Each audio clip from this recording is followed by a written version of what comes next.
চালক বল উৎপাদক যন্ত্র ডায়নামো সম্পর্কে একটু আলোচনা করা হবে। ডায়নামো দু রকম হয়, এসি ডায়নামো এবং ডিসি ডায়নামো। প্রথমে এসি ডায়নামো সম্পর্কে আলোচনা করা হবে। এটা একটা এসি ডায়নামোর মডেল। এসি ডায়নামোতে যে অংশগুলো থাকে সেগুলো কি কি? এসি ডায়নামোতে একটা তারের কুণ্ডলী থাকে, যেটা ABCD দিয়ে চিহ্নিত করা হয়েছে। এখানে একটাই পাক দেখানো হয়েছে, বাস্তবে এরকম একটা পাক থাকে না, এখানে অনেক অনেক পাক থাকে। সব পাক মিলে এখানে একটা এরকম সলিনয়েড আছে বলে আমাদেরকে কল্পনা করতে হবে। একটা সলিনয়েড এরকম আড়াআড়ি আছে এবং সেই সলিনয়েডটা এরকম ঘুরছে। এখানে একটা সলিনয়েড আছে বলে আমাদেরকে কল্পনা করতে হবে। এই সলিনয়েডটাকেই বলা হয় আর্মেচার। এই আর্মেচারটা একটা শক্তিশালী চৌম্বক ক্ষেত্রের মধ্যে ঘুরতে পারে। একটা চুম্বকের দুটো মেরু, এটা এন মেরু এবং এস মেরু, এই দুটো মেরুর মধ্যে এই আর্মেচারটা এইভাবে ঘোরে। আর্মেচারের পিছনে এই অংশটা, এটা কোনো ইঞ্জিনের সাথে, কোনো পেট্রোল চালিত ডিজেল চালিত ইঞ্জিন বা বায়ু শক্তির সাহায্যে বা জলশক্তির সাহায্যে এটাকে ঘোরানোর ব্যবস্থা করা হয়। এটা যখন ঘোরে তখন এই আর্মেচারটাও ঘোরে। আর্মেচারের তারের দুটো প্রান্ত, এই সবুজ প্রান্ত এবং গোলাপি প্রান্ত, সবুজ আর গোলাপি কোনো আলাদা তার নয়, একটাই তারের দুটো প্রান্তকে দুরকম রং করা হয়েছে। এই সবুজ প্রান্তে এই R2 নামক একটা রিং লাগানো থাকে, যাকে বলে স্লিপ রিং। আর এই গোলাপি প্রান্তে, এই গোলাপি প্রান্তটা এই R2-র ভেতর দিয়ে গিয়ে, এই R2-র ভেতর দিয়ে গিয়ে R1 স্লিপ রিংয়ের সাথে যুক্ত থাকে। দুটো প্রান্তে এই দুটো স্লিপ রিং থাকে এবং এই দুটো স্লিপ রিং আবার দুটো ব্রাশের সাথে যুক্ত থাকে, R1 S1-এর সাথে এবং R2 S2 ব্রাশের সাথে যুক্ত থাকে। এগুলো কিন্তু শক্তভাবে যুক্ত থাকে না, এগুলো জাস্ট টাচ করে থাকে। যখন এটা ঘোরে তখন S1 এবং S2 R1 এবং R2-কে টাচ করে থাকতে পারে। এই দুটো ব্রাশের সাথে বহিঃবর্তনীর মাধ্যমে বিভিন্ন তড়িৎ যন্ত্র যুক্ত হয়। আমরা লাইট ফ্যান যা লাগাতে চাই, তাই বহিঃবর্তনীর মাধ্যমে দুটো ব্রাশের সাথে ডায়নামোর বাইরে আমরা লাগাই। কেন এই ব্রাশগুলো দরকার হলো? যদি আমরা এই বহিঃবর্তনীকে সরাসরি আমাদের তারের কুণ্ডলীর সাথে যুক্ত করি, তাহলে তারের কুণ্ডলী যখন ঘুরবে তখন তো বহিঃবর্তনীও ঘুরে যাবে। তাই এমন একটা ব্যবস্থা দরকার ছিল যাতে তারের কুণ্ডলী ঘুরবে কিন্তু বহিঃবর্তনী ঘুরবে না। তার জন্য এই ব্রাশগুলো দেওয়া হয়েছে। ব্রাশগুলো যেহেতু রিংকে টাচ করে থাকে, তাই যখন ঘুরবে তখন ব্রাশগুলো ঘুরবে না, কিন্তু রিং থেকে ব্রাশগুলো তড়িৎটা সংগ্রহ করতে পারবে। অর্থাৎ S1 R1 থেকে তড়িৎ সংগ্রহ করলেও R1 ঘুরলে S1 ঘুরবে না। এই ব্যবস্থাটা করার জন্যই এই ব্রাশগুলো দরকার হয়েছে। এ তো গেল বাইরের গঠন।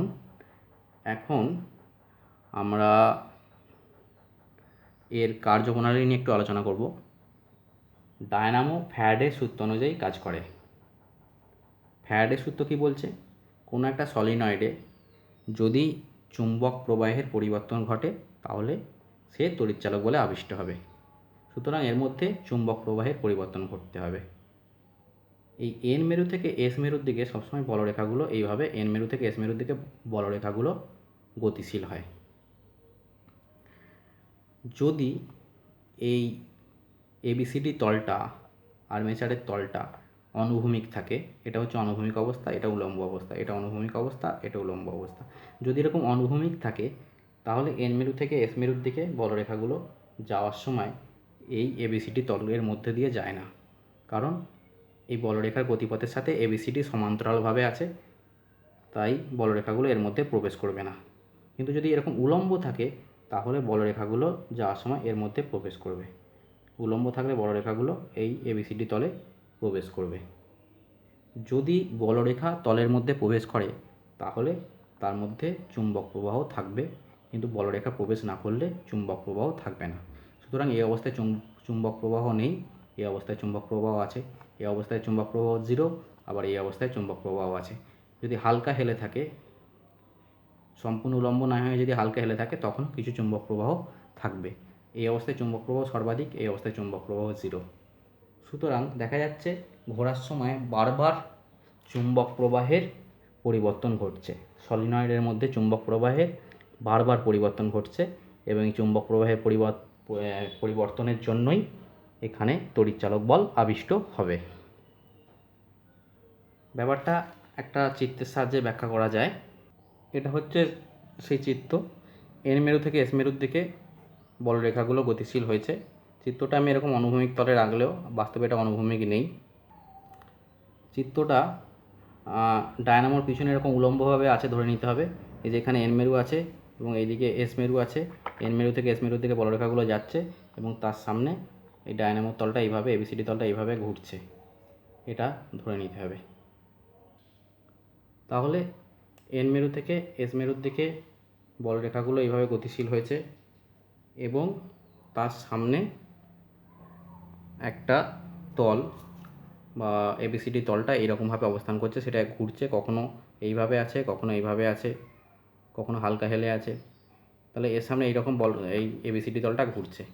যদি এইভাবে থাকে তাহলে এই বলরেখার সাথে সেটা লম্বভাবে আছে, এইভাবে থাকলে বলরেখার সাথে সমান্তরালভাবে আছে, আর এইভাবে থাকলে কিছুটা কোণ করে আছে। এই কোণটাকে, অর্থাৎ এই চুম্বক বলরেখার সঙ্গে সলিনয়েডের তলের মধ্যে যে কোণটা, সেই কোণটাকে আমি থিটা বলছি, থিটা বলে চিহ্নিত করছি। বলরেখার সাথে সলিনয়েডের তলের মধ্যে যে কোণটা, সেটাকে আমি থিটা বলছি। তাহলে এই অবস্থায় থিটা ইজিক্যাল টু 90, এই অবস্থায় থিটা ইজিক্যাল টু 0, এই অবস্থায় থিটা কিছুটা কোণ করে আছে।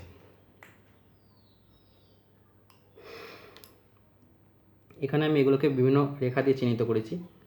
এবি হলো তলটার সম্পূর্ণ দৈর্ঘ্য। এখন এই এবি হচ্ছে 90 ডিগ্রি অবস্থান। এই অবস্থায় সমস্ত বলরেখাগুলো এর মধ্যে দিয়ে অতিক্রম করবে। A1 B1 হচ্ছে 0 ডিগ্রি অবস্থান। এই অবস্থায় কোনো বলরেখাই এর মধ্যে দিয়ে অতিক্রম করবে না। এবং A2 B2 ক্ষেত্রে কিছুটা কোণ করে আছে, থিটা কোণ করে আছে। এই A2 B2 ক্ষেত্রে যখন থিটা কোণটা করেছে, তখন কিছু বলরেখা এর মধ্যে দিয়ে অতিক্রম করবে। এই মাঝের বলরেখাগুলো অতিক্রম করছে, দুই সাইডের বলরেখাগুলো অতিক্রম করছে না। একটা জিনিস লক্ষ্য করো, এই অবস্থাতে A2 B2 অবস্থানের ক্ষেত্রে এই সম্পূর্ণ দৈর্ঘ্যটার উপর কিন্তু নির্ভর করছে না কতগুলো বলরেখা যাবে। এই এক্স দৈর্ঘ্য, এটার A2 B2 সমান যদি এক্স হয়, এই সম্পূর্ণ এক্স দৈর্ঘ্যের উপর নির্ভর করছে না কতগুলো বলরেখা যাবে। বলরেখা কতগুলো যাবে সেটা নির্ভর করছে A2P এই রেখাটার উপর, এই লম্ব রেখাটার উপরে। A2P হচ্ছে বলরেখার সঙ্গে একটা লম্ব রেখা, যেটা A2 B2-র সামনে আছে। A2 B2-র সামনে থাকা A2P, এই A2P রেখাটা যত লম্বা হবে তত বলরেখা যাবে। সুতরাং এই A2P দৈর্ঘ্য আমাদেরকে নির্ণয় করতে হবে। এই কোণটা যদি থিটা হয়, A2 B2P যদি থিটা হয় এবং A2 B2 যদি এক্স হয়, তাহলে A2P এই কোণটা হবে এক্স সাইন থিটা। A2P এই রেখাটা হবে এক্স সাইন থিটা। এবং এই A2P দৈর্ঘ্য যত বাড়বে ততই চুম্বক প্রবাহ বাড়বে। সুতরাং চুম্বক প্রবাহ A2Pর দৈর্ঘ্যের উপর নির্ভর করছে, অর্থাৎ সাইন থিটার উপর নির্ভর করছে। চুম্বক প্রবাহটা সাইন থিটার সাথে সমানুপাতিক হয়। এখানে সাইন থিটা 0, থিটার মান যেহেতু 0 তাই সাইন থিটাও 0, তাই চুম্বক প্রবাহ 0। এখানে থিটার মান 90 ডিগ্রি, তাই সাইন থিটা 1, তাই চুম্বক প্রবাহ সর্বাধিক। সুতরাং দেখা যাচ্ছে যখন ঘুরবে তখন এই সাইন থিটার মান বারবার পরিবর্তন হবে, তাই চুম্বক প্রবাহ পরিবর্তন হবে, তাই তড়িৎচালক বল আবিষ্ট হবে। এখন তড়িৎচালক বলের ফলে যে তড়িৎ প্রবাহ হবে, যদি বৈবর্তনী যুক্ত হয় তাহলে তড়িৎ প্রবাহ হবে। সেই তড়িৎ প্রবাহের অভিমুখটা কোন দিকে হবে সেটা দেখব। তড়িৎ প্রবাহের অভিমুখ ঠিক হয় লেঞ্জের সূত্র অনুযায়ী। লেঞ্জের সূত্র কী বলছে? তড়িৎ প্রবাহের অভিমুখটা এমন হবে যাতে প্রবাহ সৃষ্টির কারণটা, তড়িৎচালক বল সৃষ্টির কারণটা বাধা পায়। কী কারণে তড়িৎচালক বল সৃষ্টি হচ্ছে? এই ঘূর্ণনের জন্য তড়িৎচালক বল সৃষ্টি হচ্ছে। সুতরাং সবসময় প্রবাহটা এমন হবে যাতে এই ঘূর্ণনটা বাধা পায়। প্রবাহটা এমন হবে যাতে এই ঘূর্ণনটা বাধা পায়। সেটা কিভাবে হয় দেখব। ধরা যাক এই তলটা উলম্বভাবে আছে, সবুজ তারটা উপরের দিকে আছে, এই অবস্থায় এটা এই দিকে ঘুরছে, এই অবস্থায় এটা এই দিকে ঘুরছে। তাহলে আমাদেরকে ধরতে হবে যে একটা সলিনয়েড এইভাবে ঘুরে যাচ্ছে। আমি এখানে একটা সলিনয়েড রাখলাম। তাহলে এইভাবে ঘুরলে এই সলিনয়েডের এই হলুদ প্রান্তটা উত্তর মেরু থেকে আস্তে আস্তে দূরে সরে দক্ষিণ মেরুর দিকে যাচ্ছে। উত্তর মেরু থেকে যখন দূরে সরে যাচ্ছে, লেঞ্জের সূত্র অনুযায়ী এই ঘূর্ণনটাকে বাধা দেওয়ার জন্য উত্তর মেরু চাইবে এইটাকে আকর্ষণ করতে, এই হলুদ তলটাকে আকর্ষণ করতে। তাহলে এই দূরে সরে যাওয়া ব্যাপারটা বাধা পাবে। এই দিকটাকে যদি উত্তর মেরু আকর্ষণ করতে চায় তাহলে এই দিকে দক্ষিণ মেরু তৈরি হতে হবে, কারণ উত্তর মেরু দক্ষিণ মেরুকে আকর্ষণ করবে। তাহলে এই দিকে দক্ষিণ মেরু তৈরি হতে হবে, তবে এই ঘূর্ণনটা বাধা পাবে। তাহলে এই দিকে যদি দক্ষিণ মেরু তৈরি হতে হয় তাহলে তড়িৎ পরিবাহের অভিমুখ কোন দিকে হবে? এই এসের অভিমুখে, ঘড়ির কাঁটার দিকে, অর্থাৎ DCBA এই পথে, অর্থাৎ সবুজ তার থেকে গোলাপি তারের দিকে তড়িৎ প্রবাহ হবে। সবুজ তার থেকে গোলাপি তারের দিকে, অর্থাৎ এই R2 থেকে R1-এর দিকে তড়িৎ প্রবাহ হবে।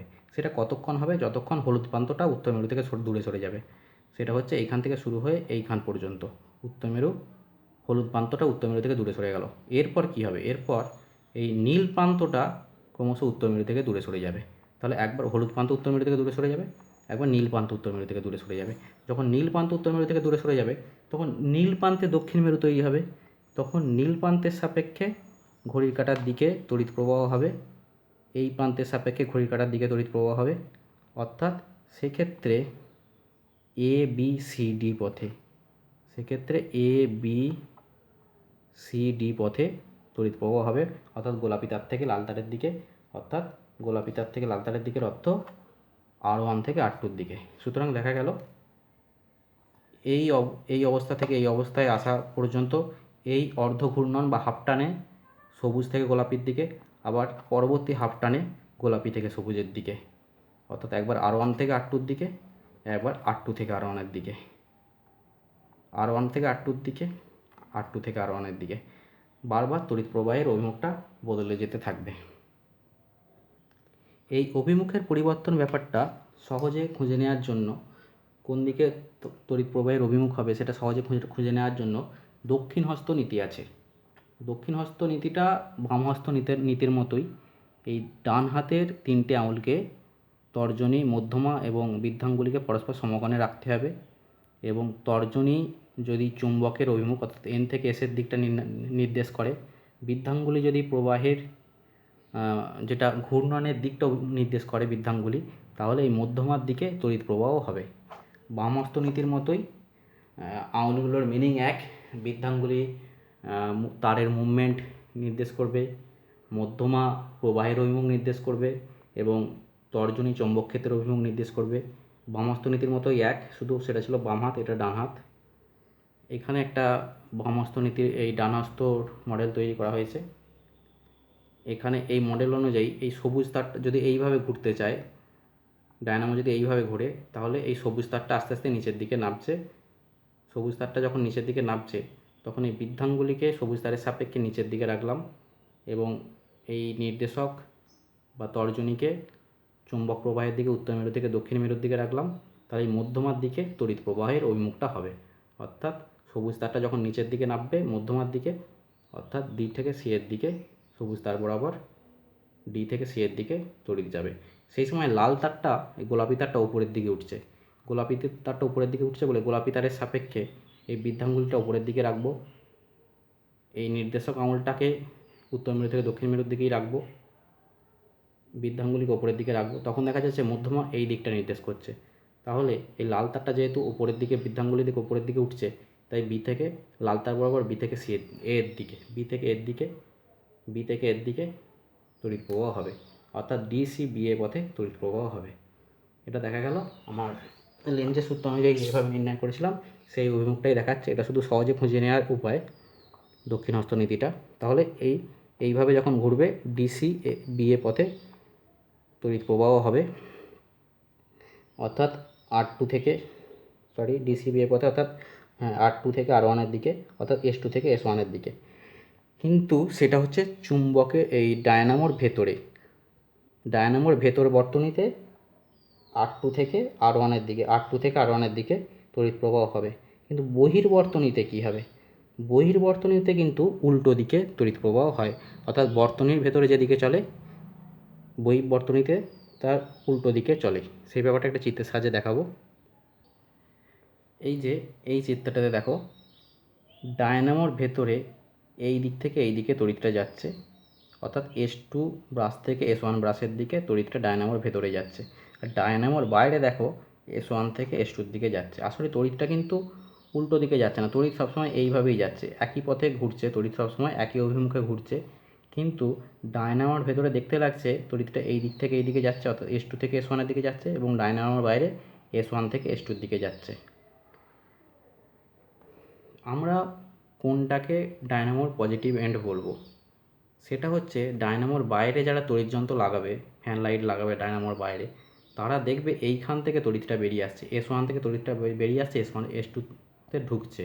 তাহলে ডায়নামোর বাইরে যেখান থেকে তড়িৎটাকে বেরিয়ে আসতে দেখবে যেই দিক থেকে, সেই দিকটাকেই ডায়নামোর পজিটিভ এন্ড বলে চিহ্নিত করতে হবে।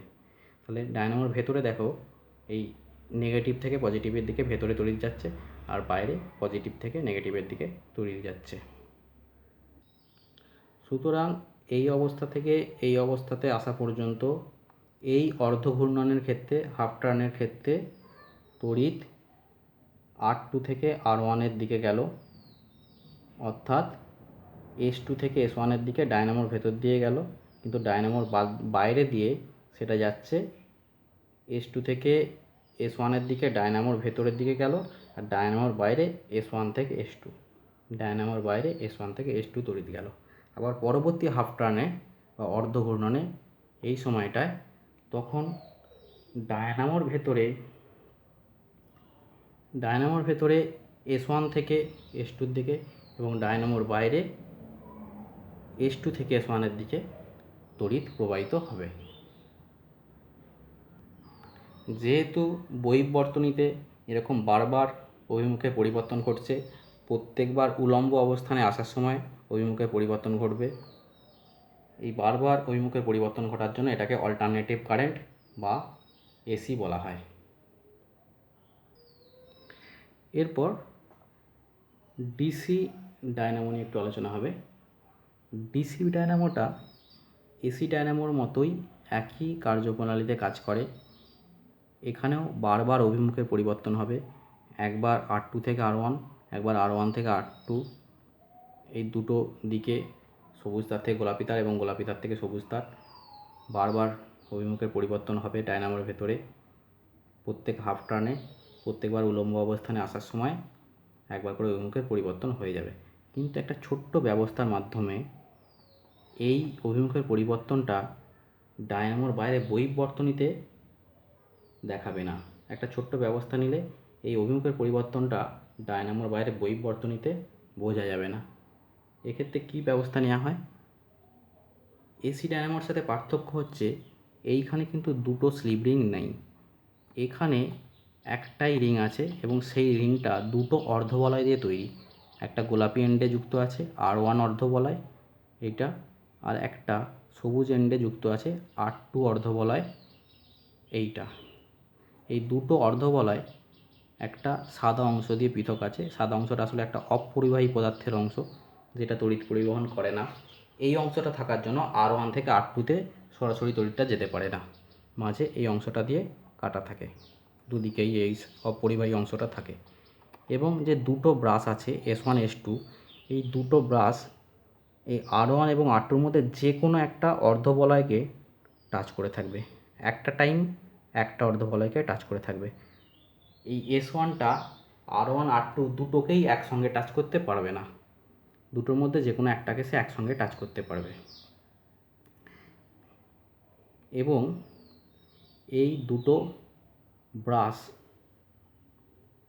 একটা যদি R1-কে টাচ করে তো অন্যটা R2-কে টাচ করবে, এইভাবে এর অবস্থানগুলো নির্দিষ্ট করা থাকে। যখন এই আর্মেচারটা উলম্ব অবস্থায় আসবে তখন S1 এবং S2 এই মাঝের অপরিবাহী অংশটাকে টাচ করে থাকবে, অর্থাৎ তখন ডিসকানেক্ট হয়ে যাবে, ডায়নামো থেকে এই দুটো ব্রাশ ডিসকানেক্ট হয়ে যাবে। এইটুকুই শুধুমাত্র এসির সাথে ডিসির পার্থক্য। এই জায়গাটাকে বলা হয় কমিউটেটর, অর্থাৎ এসিতে দুটো স্লিপ রিং থাকে কিন্তু ডিসিতে কমিউটেটর ব্যবস্থাটা থাকে। এক্ষেত্রে কী হয়? এক্ষেত্রে সব এক, তড়িৎ প্রবাহ সৃষ্টির কারণ এক, তড়িৎ প্রবাহর অভিমুখটা ঠিক একইভাবে নির্দিষ্ট হবে, অর্থাৎ একবার সবুজ থেকে গোলাপির দিকে, একবার গোলাপি থেকে সবুজের দিকে তড়িৎ প্রবাহিত হবে। শুধুমাত্র বৈব বর্তনীর সাপেক্ষে এই অভিমুখটা বদলে যাবে। সেটাই একটু ব্যাখ্যা করব। প্রথমে ধরা যাক এটা এরকম উলম্ব অবস্থায় আছে, সবুজ তারটা উপরের দিকে আছে। এই অবস্থায় এটা এই দিকে ঘুরলো। এই দিকে ঘুরলে তোমরা একটু দেখে নেবে ফ্লেমিংয়ের ডান হস্ত নীতি অনুযায়ী বা লেঞ্জের সূত্র অনুযায়ী যেভাবেই তোমরা অভিমুখটা নির্দিষ্ট করো, ডি থেকে সি এর দিকে তড়িৎ যাবে। তাহলে এই অবস্থা থেকে এইটা এই দিকে গেলে, তাহলে যেহেতু সবুজ তারটা নিচের দিকে যাচ্ছে, বৃদ্ধাঙ্গুলিটা সবুজ তারের সাপেক্ষে নিচের দিকে রাখলে মধ্যমার দিকে প্রবাহ হবে, অর্থাৎ এই দিকে ডি থেকে সি এর দিকে প্রবাহ হবে, অর্থাৎ R2 থেকে R1-এর দিকে প্রবাহ হবে। তাহলে সবুজ তারটা এরকম নিচের দিকে যখন নামবে R2 থেকে R1-এর দিকে প্রবাহ হবে। R2 থেকে যখন R1-এর দিকে প্রবাহ হবে তখন R2 টাচ করে আছে S1-কে, R2 টাচ করে আছে S1-কে। সুতরাং S1 থেকে S2-র দিকে তড়িৎ প্রবাহ হবে, R2 থেকে R1-এর দিকে, এবং S1 থেকে S2-র দিকে তড়িৎ প্রবাহ হবে। ঠিক আছে, আরেকবার বলছি, R2 থেকে R1-এর দিকে প্রবাহ, তার মানে হচ্ছে S1 থেকে S2-র দিকে প্রবাহ। এর পরবর্তী হাফ টার্নে তখন গোলাপি থেকে সবুজের দিকে তড়িৎ প্রবাহ যাবে, অর্থাৎ R1 থেকে R2-র দিকে প্রবাহ যাবে। তাহলে ওই মুখটা ঘুরে গেল। কিন্তু দেখো তখনও কিন্তু S1 যেখান থেকে তড়িৎ শুরু হচ্ছে অর্থাৎ R1-কে টাচ করে আছে।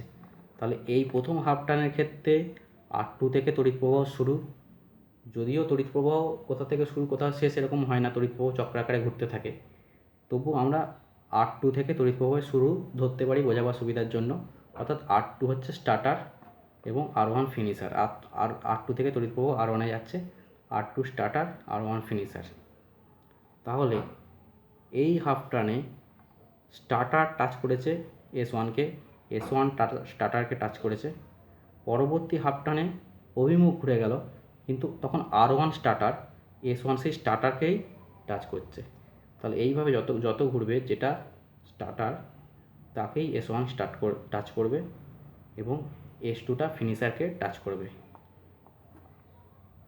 তাই তড়িৎ প্রবাহের অভিমুখটা বর্তনীর ভেতরে ঘুরে গেলেও ব্রাশের সাপেক্ষে কিন্তু তড়িৎ প্রবাহের অভিমুখটা ঘুরছে না, এবং যেহেতু বহির্বর্তনী ব্রাশে লাগানো আছে তাই বহির্বর্তনীতেও তড়িৎ প্রবাহের অভিমুখটা ঘুরবে না।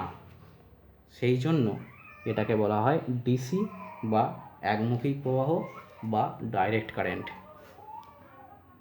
এখন একটা বিষয় বলবো যে যদি এই ডায়নামোর আর্মেচারের ঘূর্ণনটার অভিমুখ বদলে যায় তাহলে ডিসির অভিমুখও কিন্তু বদলে যাবে। ধরা যাক এইভাবে উলম্ব অবস্থায় আছে, এই উলম্ব অবস্থা থেকে ডিসি অর্থাৎ সবুজ তারটা নিচের দিকে যাচ্ছে, এইদিকে গেলেও নিচের দিকে যাচ্ছে, এদিকে গেলেও ডিসি নিচের দিকে যাচ্ছে। যেদিকেই ঘুরুক না কেন, এইদিকে ঘুরলেও ডিসি নিচে, এইদিকে ঘুরলেও ডিসি নিচের দিকে, এইদিকে ঘুরলেও ডিসি নিচের দিকে, এইদিকে ঘুরলেও ডিসি নিচের দিকে যাচ্ছে, এদিকে ঘুরলেও ডিসি নিচের দিকে যাচ্ছে। তাই উভয় ক্ষেত্রেই ডিসি যখন নিচের দিকে যাবে, নিচের দিকে যাওয়ার অর্থ হচ্ছে প্রবাহটা মধ্যমার অভিমুখে হবে।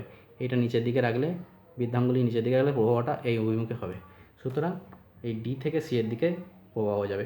সুতরাং এই অবস্থা থেকে সবুজ তারটাকে ওপরে রেখে, ডিসিকে ওপরে রেখে যদি এটা এইভাবে ঘোরে বা এইভাবে এই যেদিকেই ঘুরুক না কেন, সবসময় ডি থেকে সি এর দিকে অর্থাৎ সবুজ তার থেকে ডি থেকে সি এর দিকে অর্থাৎ সবুজ তার থেকে লাল তারের দিকে তড়িৎ প্রবাহ হবে। তাহলে আর একবার বলছি, এই অবস্থা থেকে এই দিকে ঘুরলেও সবুজ তার থেকে লাল তারের দিকে, আবার এই অবস্থা থেকে এই তারের দিকে ঘুরলেও সবুজ তার থেকে লাল তারের দিকে তড়িৎ প্রবাহ হবে।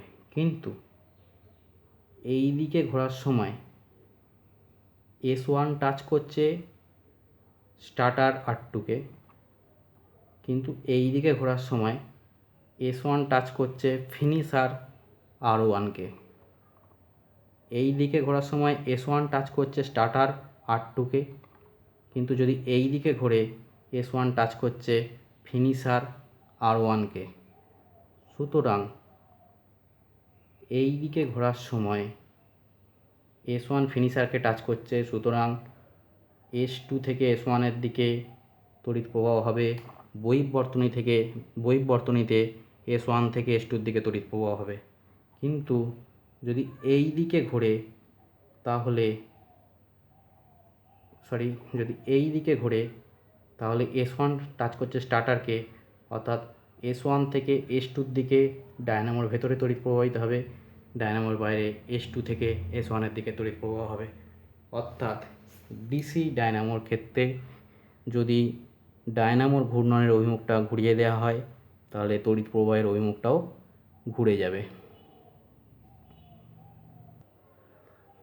আরেকটা কথা বলবো, এখানে যে ডিসি কারেন্টটা তৈরি হচ্ছে সেটা কিন্তু একমুখী হলেও ব্যাটারি থেকে যেরকম ডিসি কারেন্ট তৈরি হয় সেরকম নয়, কারণ এক্ষেত্রে ভোল্টেজটা সবসময় বাড়া কমা করবে। যখন এটা এরকম অনুভূমিক থাকে তখন ভোল্টেজ সর্বাধিক থাকে, যখন উলম্ব থাকে তখন ভোল্টেজটা সর্বনিম্ন থাকে এবং এই উলম্ব অবস্থানে এক টাইমে ভোল্টেজটা 0 হয়ে যাবে। এই সময় যে চুম্বক ক্ষেত্রের পরিবর্তন সেটাও 0 হয়ে যায়, তার জন্য ভোল্টেজটা 0 হয়ে যায়। চুম্বক প্রবাহের পরিবর্তন 0 হওয়ার জন্য ভোল্টেজ 0 হয়। আরেকটা কারণ হচ্ছে এই সময় S1 S2 ব্রাশ দুটো এই অপরিবাহী অংশকে টাচ করবে, তার জন্য ডিসকানেক্ট হয়ে যাবে, তখনও প্রবাহ থাকবে না। কিন্তু এই অবস্থায় ভোল্টেজ সর্বাধিক হবে। এটা কেন হচ্ছে সেটা আমি একটু বলে দিচ্ছি, এটা শুধুমাত্র অ্যাডভান্স স্টুডেন্টদের জন্য। আমি ধরছি বর্তনীটা এই অবস্থা থেকে এইখানে আসছে এবং এই অবস্থা থেকে এইখানে আসছে, দুটো ফেজ ধরছি। অর্থাৎ এখানে সম্পূর্ণ উলম্ব আছে, 90 ডিগ্রি আছে, এখানে 45 ডিগ্রি ধরছি, এটা 0 ডিগ্রি ধরছি।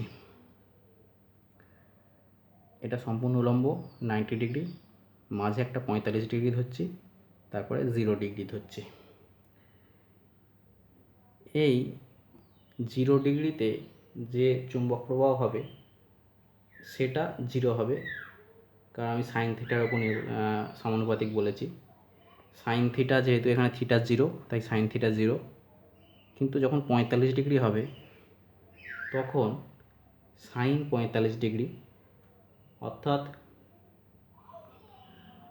সাইন 45-এর মান প্রায় 0.7 মতো, তাই এখানে 0 থেকে 0.7 পর্যন্ত বাড়লো। মানে এই কোয়ার্টার টার্নে, 1/4 টার্নে এই 45 ডিগ্রি ঘূর্ণনের সময় 0 থেকে সাইন থিটার মান বেড়ে 0.7 হলো।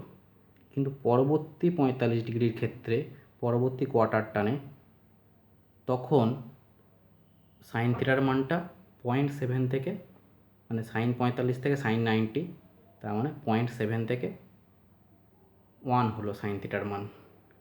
এইখানে সাইন থিটার মান ছিল 0.7, এখানে ছিল সাইন থিটার মান 1। তাহলে 0.7 থেকে 1 হওয়া মানে 0.3 বৃদ্ধি পেল। তাহলে এই অবস্থা থেকে এই অবস্থায় আসা অবধি 0.7 বৃদ্ধি পেল, আর পরবর্তী 45 ডিগ্রির ক্ষেত্রে 0.3 বৃদ্ধি পেল। তাহলে দেখা যাচ্ছে অনুভূমিক অবস্থায় থাকার সময় যে সাইন থিটার মানটা, অর্থাৎ চুম্বক প্রবাহের মানটা দ্রুত পরিবর্তিত হয়, কিন্তু উলম্ব অবস্থায় আসার কাছাকাছি এটা ধীরে ধীরে পরিবর্তিত হয়। এই অবস্থা থেকে এই অবস্থায় 45 ডিগ্রি ঘোরার সময় পরিবর্তিত হলো 0.7, এবং এই অবস্থা থেকে এই অবস্থায় পরিবর্তিত হওয়ার সময় এই পরিবর্তনটা হলো 0.3। সুতরাং অনুভূমিক অবস্থায় থাকার সময় চৌম্বক প্রবাহটা দ্রুত পরিবর্তিত হয়, সুতরাং সেক্ষেত্রে ভোল্টেজটা সর্বাধিক হয়। উলম্ব অবস্থায় থাকার সময় চৌম্বক প্রবাহের পরিবর্তনটা ধীর হয়, তখন ভোল্টেজটা সর্বনিম্ন হয়।